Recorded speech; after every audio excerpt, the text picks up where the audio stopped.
हाँ जी बच्चे, कैसे हो आप लोग। आज हम लोग 13 चैप्टर एनसीईआरटी का 13 चैप्टर न्यूक्लियाई डिस्कशन करने जा रहे हैं। न्यूक्लियाई में बहुत ज़्यादा कन्फ्यूजन है इस बार बच्चों का। सिलेबस बहुत ज़्यादा रिमूव है, क्या पढ़ना है क्या नहीं पढ़ना है। प्रीवियस ईयर बुक में जब आप क्वेश्चन देखते हैं तो उसमें डिलीटेड क्वेश्चन मैक्सिमम आपको मिलता है, पता नहीं चलता है कि क्या है, पढ़ना है नहीं पढ़ना है। तो इस चीज़ को आज क्लियर कर लो आप ये चीज़ कि इसमें क्या पढ़ना है। और ये बहुत ही इंपॉर्टेंट चैप्टर है, बहुत ज़्यादा कन्फ्यूजन होता है इसमें, गलती होता है बच्चों को।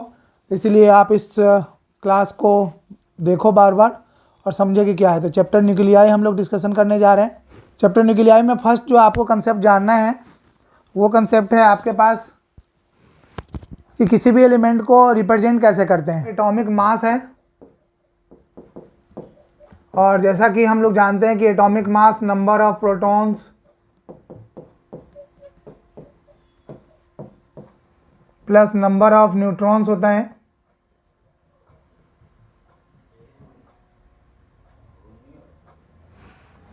And Z atomic number number of protons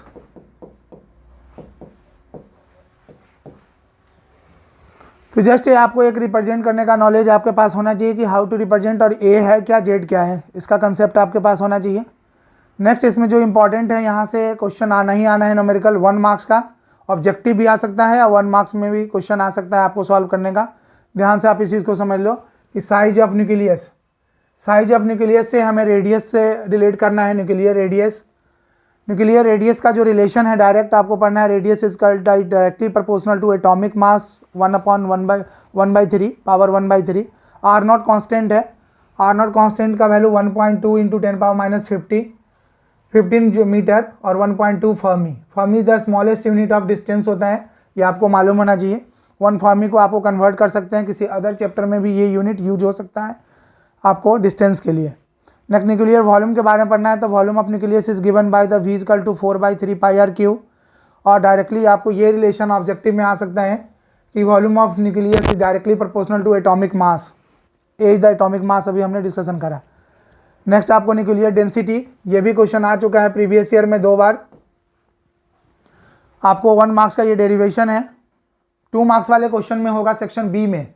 section B में 2 क्वेश्चन होता है, ए और बी करके भी होता है। उसमें एक पार्ट ये होगा आपको, तो 1.5 मार्क्स और 1 मार्क्स का भी क्वेश्चन होता है प्रीवियस ईयर। जब आप देखोगे या हम जब डिस्कशन करेंगे तो उसमें आपको बताएंगे कि ये क्वेश्चन आ चुका है।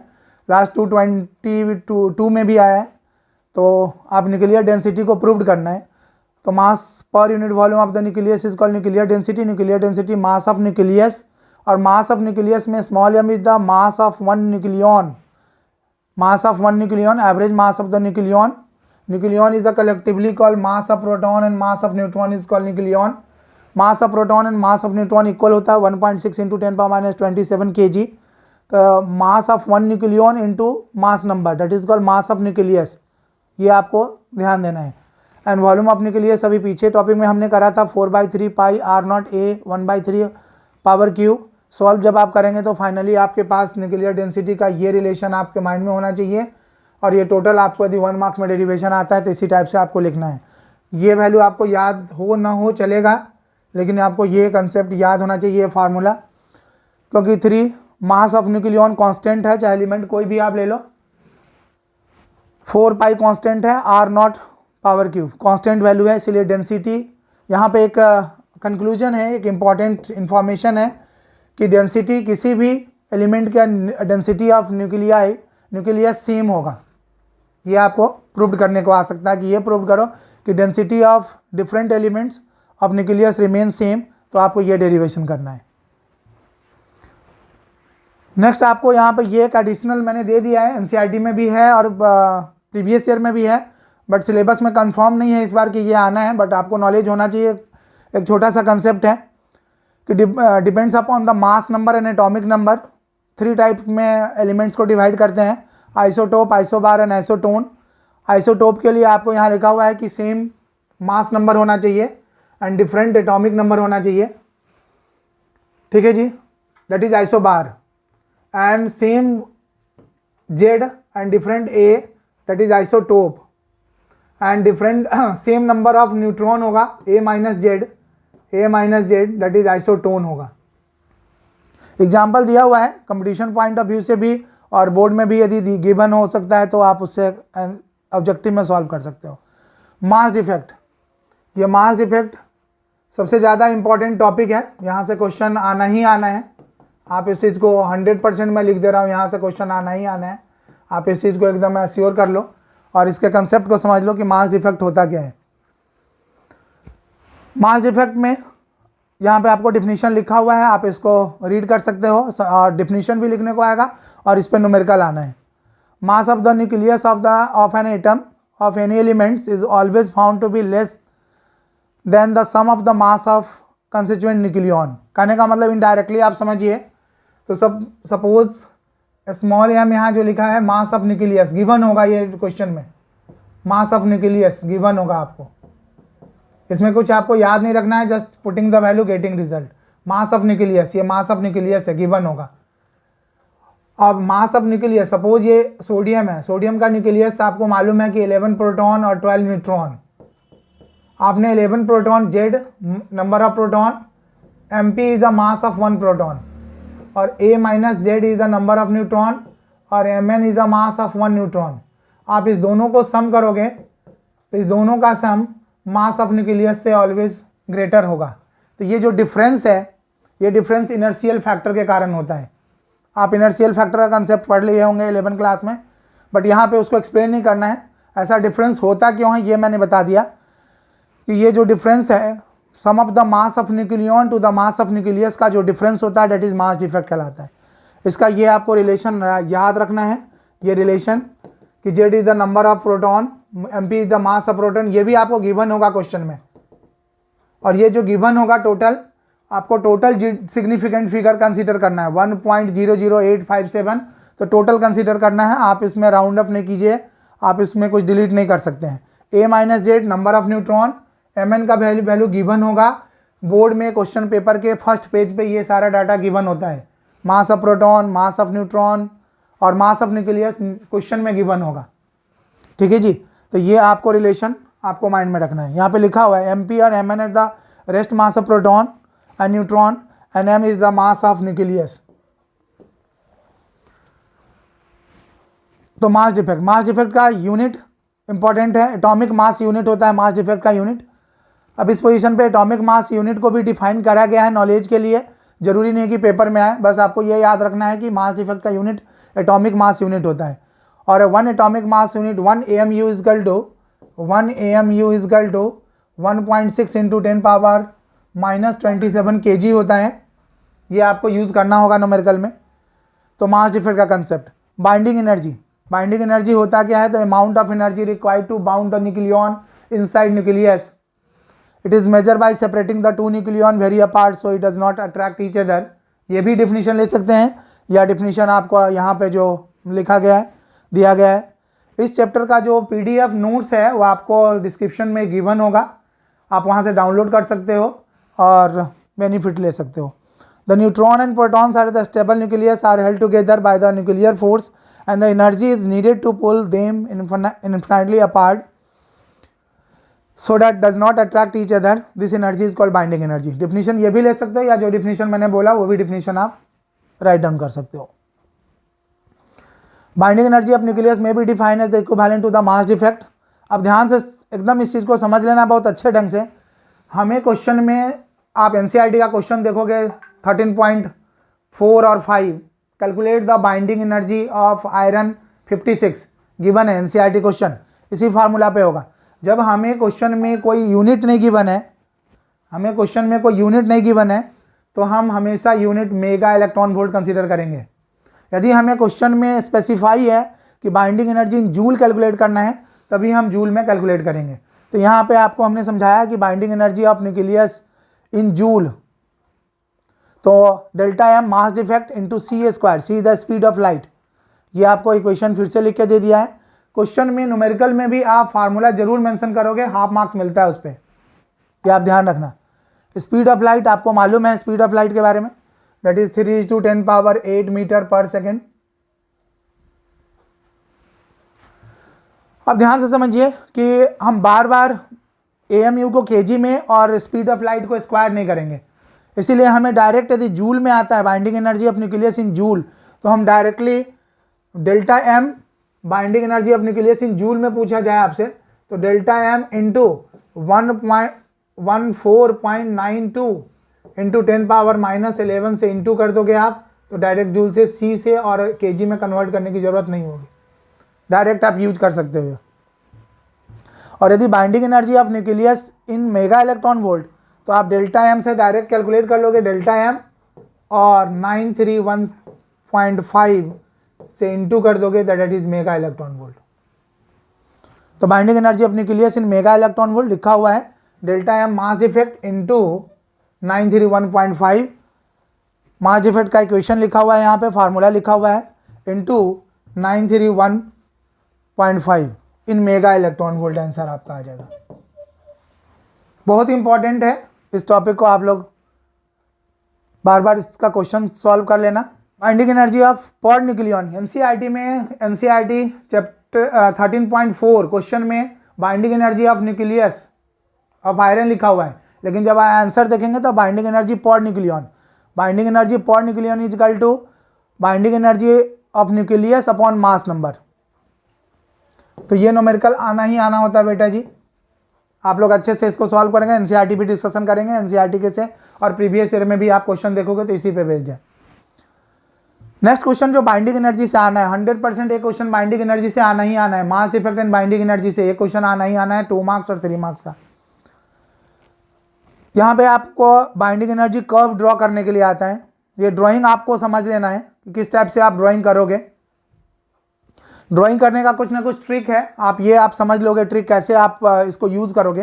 पहले तो आप यहाँ समझ लो कि यहाँ बाइंडिंग एनर्जी पर न्यूक्लियन इन मेगा इलेक्ट्रॉन वोल्ट, ये टोटल आपको लिखना जरूरी है कि मेगा इलेक्ट्रॉन वोल्ट यूनिट लिए हो, और यहाँ मास नंबर।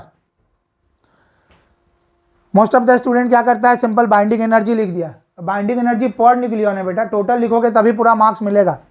अब यहाँ मार्क कर लेना 2, 4, 6, अब देखो इस पोजीशन पे हमने मार्क कर लिया 7 और यहाँ मार्क कर लिया 7.5, ये 8 है और ये 9, अपने समझने के लिए इजी वे में कैसे हम इस ग्राफ को ड्राइंग कर सकते हैं, इसको समझने के लिए हमने तो पहले मार्क कर लिया 2, 4, 6, 8 और 10, और ये हमें समझने के लिए स्मॉल हमने मार्क कर लिया 7, 7.5 और 9 पे। अब हमें 2 से स्ट्रेट लेके जाना है 6, 7 को क्रॉस नहीं करना है और 6 से जस्ट नीचे लाना है, फिर हमें 7.5 को क्रॉस नहीं करना है, जस्ट 7.5 से नीचे लाना है, 8 के पास ले जाना है, जस्ट 8 के नीचे। अब यहाँ से आपने ग्राफ को कर्व करना है, और ये जो है आयरन को, ये टोटली आपको 8.8, 9 से जस्ट नीचे एक लाइन को क्रॉस करके लास्टली आप एक लाइन को 7.5 पे, ये 7.5 का मार्क है, 7.5 पे लेके जाओगे। तो बहुत आप इजीली बार बार प्रैक्टिस करोगे तो आप, ये बहुत इंपॉर्टेंट है।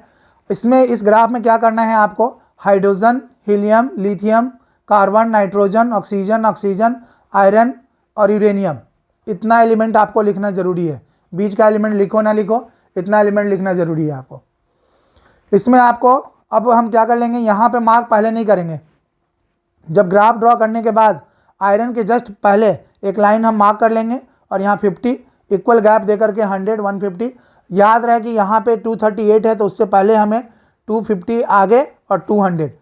स्टूडेंट क्या करता है वो मैं आपको बता दूं, गलती क्या होता है, कुछ इस टाइप से कुछ अजीबोगरीब ऐसा कर दिया, ये कोई ग्राफ नहीं है। आप इस चीज़ को मार्क कर लीजिए, ग्राफ प्रॉपर ड्रॉ करेंगे तभी नंबर आपको प्रॉपर मिलेगा, वरना तो फिर एवरेज मार्क्स आपको मिल पाएगा। इसीलिए आप इस चीज़ को, तो ये बाइंडिंग एनर्जी कर्व। अब इस बाइंडिंग एनर्जी कर्व से रिलेटेड जो आपको क्वेश्चन आना है, next important question, features of binding energy curve, ये आपको याद रखना है। सब देखिए मॉडर्न फिजिक्स इतना इजी है ना, याद रखना है, और 19 मार्क्स है, 19 इजीली आप इस चीज़ को ला सकते हो। Feature of binding energy curve में ये फीचर्स है, आपको 5 पॉइंट्स, ये जस्ट आपको याद करना है और इसको लिखना है। इसको आप रीड कीजिए बार बार कि except of the some nuclei like helium, carbon, oxygen, the value of binding energy per nucleon lies on the near the smooth curve. The binding energy per nucleon is small for the lighter nuclei like hydrogen, deuterium and H3. In the mass number range 2 to 20। तो इस चीज़ को आप read करके आप यहाँ पे आपको ये मेंशन करना बहुत ज़रूरी है कि जो आयरन के लिए 8.8 इलेक्ट्रॉन वोल्ट और 8.5 mega electron volt per nucleon maximum होता है आयरन के लिए, मेंशन करना है। बच्चे क्या करते हैं, जो इजी है वो याद कर लिया और जो मेन पॉइंट है छोड़ दिया। बोर्ड में पॉइंट का मार्क्स मिलता है, आपको ये पॉइंट मेंशन करना ही करना है, ये पॉइंट मेंशन करना है। इस पे क्वेश्चन आएगा आपको, इस कंसेप्ट पे, इस फीचर्स पे क्वेश्चन आना है। क्या क्वेश्चन आना है वो भी हम डिस्कशन करेंगे प्रीवियस ईयर क्वेश्चन के साथ। और इसमें क्वेश्चन ये आना है कि heavier the mass number why decrease the binding energy. तो यहीं से आप एक्सप्लेन कर सकते हो, वही इसका आंसर है। नेक्स्ट आपका है बाइंडिंग एनर्जी कर्व के बेसिस पे न्यूक्लियर फ्यूजन, और न्यूक्लियर फ्यूजन को कैसे एक्सप्लेन करोगे, एनर्जी रिलीज हो रहा है। जैसा हम जानते हैं न्यूक्लियर फ्यूजन मीन्स स्प्लिट होना, हैवी न्यूक्लियाई स्प्लिट होकर के moderated nuclei, middle nuclei form होता है। तो बाइंडिंग एनर्जी पर nuclear is smaller for the heavier nuclei. हम यदि ग्राफ में जाएं तो हम फिर से आपको ग्राफ पे ले जाकर समझा दें, यहाँ पे समझा दें फिर से आपको ग्राफ में कि यूरेनियम 238 का बाइंडिंग एनर्जी 7.5 है।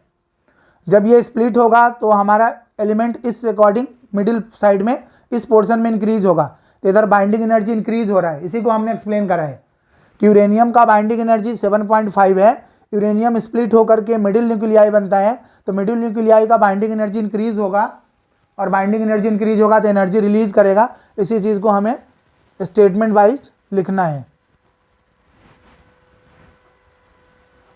यहाँ देखिए binding energy per nucleon is smaller for heavier nuclei. बार बार आप इस चीज़ को रीड करोगे तो आपको ये लैंग्वेज एज इट इज आप लिख दोगे, ज़्यादा अच्छा है। Smaller nuclei heavier nuclei in the middle one, that is heavier nuclei are less stable. When a heavier nuclei split into the lighter nuclei, the binding energy per nucleus changes from about 7.6 mega electron volt to 8.4 mega electron volt. Heavier nuclei का binding energy 7.6 mega electron volt और middle nuclei, lighter nuclei का 8.4 mega electron volt. तो greater the binding energy of the product nuclei result in the liberate the energy. बहुत ही important question है, previous year में देखोगे तो कम से कम 7 से 8 बार ये क्वेश्चन आ चुका है। तो इसीलिए आप इस चीज़ को समझो कि साथ साथ आप प्रीवियस ईयर भी सॉल्व कर रहे हो, बट हम क्वेश्चन वाइज आपको लेके चलेंगे कि ये क्वेश्चन आया हुआ है और इस चीज़ को आप क्लियर कर लो। न्यूक्लियर फ्यूजन में हम जानते हैं कि lighter nuclei combine to form middle nuclei. Hydrogen combined होकर के हीलियम फॉर्म करता है। हमने ग्राफ में देखा कि हाइड्रोजन का बाइंडिंग एनर्जी स्मॉल है, 2 है। तो यहाँ पर वही चीज लिखा है, binding energy per nucleon of the small for lighter nuclei, small for lighter nuclei, they are less stable, so when 2 lighter nuclei combine to form heavier nuclei and the higher binding energy per nucleon later a result of energy. जो helium form होता है उसका binding energy 6 mega electron volt होता है, तो binding energy increase हो गया। ये दोनों बहुत इंपॉर्टेंट पॉइंट है बेटा, बार बार इस चीज़ को कर लेना। And the second last topic बहुत ही छोटा टॉपिक है और बहुत इंपॉर्टेंट है, बच्चों से बार बार गलती होता है बाइंडिंग एनर्जी, इसीलिए क्वेश्चन को प्रैक्टिस करना है। The second last topic is nuclear force. The force required to bound the force act between 2 nucleon inside the nucleus is called nuclear force. Force that keep the nucleon bound to the nucleus is called nuclear force. Direct question आ जाना है 2 marks में कि write the 4 property of nuclear force.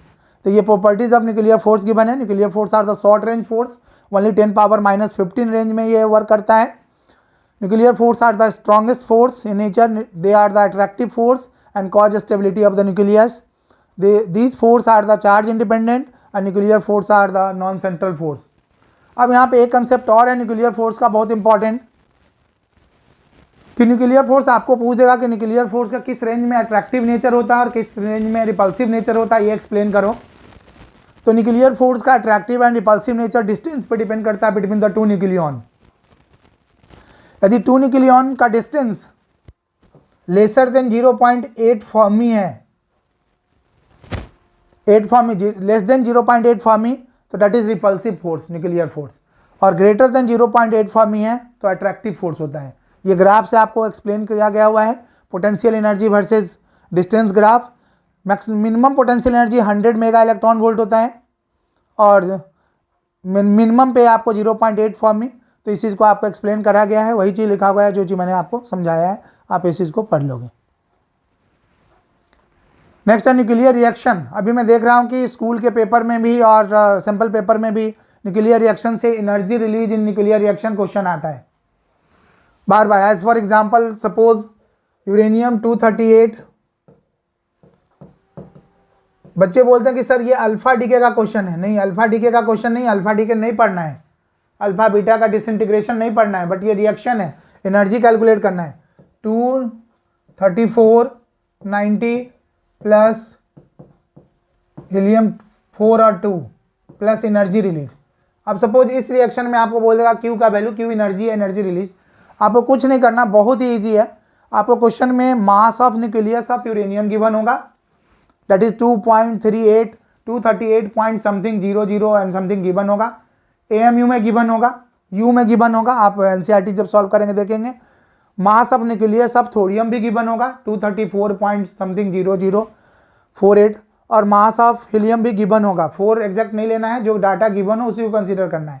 आपको क्या करना है, sum of the mass of nucleus of product side minus mass of reactant side, ये आ जाएगा एएमयू में। इसको 931 से मल्टीप्लाई करेंगे तो मेगा इलेक्ट्रॉन वोल्ट में आएगा।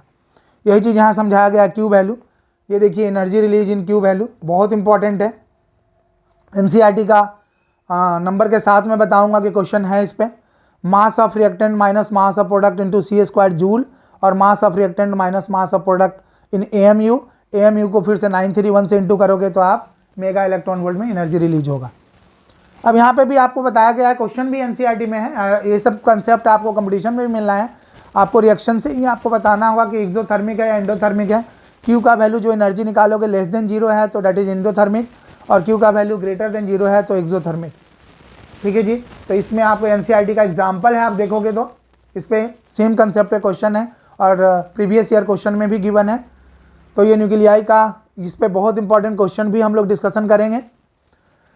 इसी पे अभी ऑब्जेक्टिव क्वेश्चन में जो एमसीक्यू आ रहा है उसमें पूछ दे रहा है कि न्यूक्लियर रिएक्शन में कंजर्वेशन क्या है, न्यूक्लियर रिएक्शन में एनर्जी में। तो law of conservation of nuclear reaction, conservation of mass and conservation of mass number and charge number, and conservation of momentum.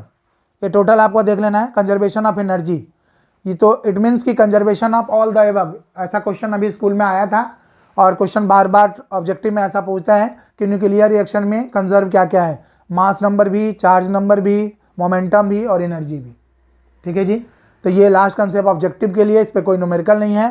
तो इस ढंग से आपका न्यूक्लियाई कंप्लीट होता है। ये कॉमन रिएक्शन कुछ दिया हुआ है ना जी, आपको कॉमन न्यूक्लियर रिएक्शन की दी गई बना है। न्यूक्लियर फिजन और फ्यूजन, बहुत कन्फ्यूजन है बच्चों में कि न्यूक्लियर फिजन में रिएक्टर पढ़ना है या नहीं पढ़ना है, या न्यूक्लियर रिएक्शन के बारे में पढ़ना है या नहीं पढ़ना है। नहीं पढ़ना है न्यूक्लियर रिएक्शन, आप न्यूक्लियर फिजन में डिफरेंस आपको सिर्फ और सिर्फ कर लेना है, और उससे जो न्यूक्लियर फिजन पे जो क्यू का वैल्यू, एनर्जी का वैल्यू कैलकुलेट करना है, यही आपको आना ही आना है इंपॉर्टेंट। फिर से सुन लो, इस चैप्टर में 3 टॉपिक बहुत इंपॉर्टेंट है। पहला बाइंडिंग एनर्जी, बाइंडिंग एनर्जी से एक नए क्वेश्चन या न्यूमेरिकल आना ही आना है, तो मास डिफेक्ट भी बाइंडिंग एनर्जी में इंक्लूड हो गया। दूसरा एनर्जी रिलीज इन रिएक्शन आना है 2, ठीक है जी। और तीसरा आपका ratio of size of nucleus, इससे 1 मार्क्स का। इस चैप्टर से आपको 5 मार्क्स का क्वेश्चन नहीं आना है। हम आपको लास्ट में जब प्योर हर चैप्टर हम श्योर शॉर्ट डाल देंगे तो एक वीडियो आपको देंगे जिसमें हम पूरा डिफाइन कर देंगे, पूरा आपको बता देंगे कि 5 मार्क्स क्वेश्चन किस किस चैप्टर से आ रहा है और किस टाइप का आ रहा है, ये भी आपको मिल जाएगा। तो आप हमारे चैनल पे बने रहो, बार बार सुनते रहो इस चीज़ को। आप लाइक सब्सक्राइब करना तो भूलो ही नहीं, है ना। जितना ज़्यादा आप लाइक सब्सक्राइब करोगे उतना ही आप अच्छा से अच्छा इन्फॉर्मेशन पा पाओगे, वही आपका सपोर्ट है। और ज़्यादा से ज़्यादा नॉलेज गेन करो, कोई डाउट है तो आप उसको डिस्कशन करो, ठीक है। तो होप करता हूँ कि न्यूक्लियर चैप्टर आप देखो कि बहुत ही कम टाइम में आप बार बार इसको सुन करके रिवीजन कर सकते हो और आप उससे बेनिफिट उठा सकते हो। Thank you.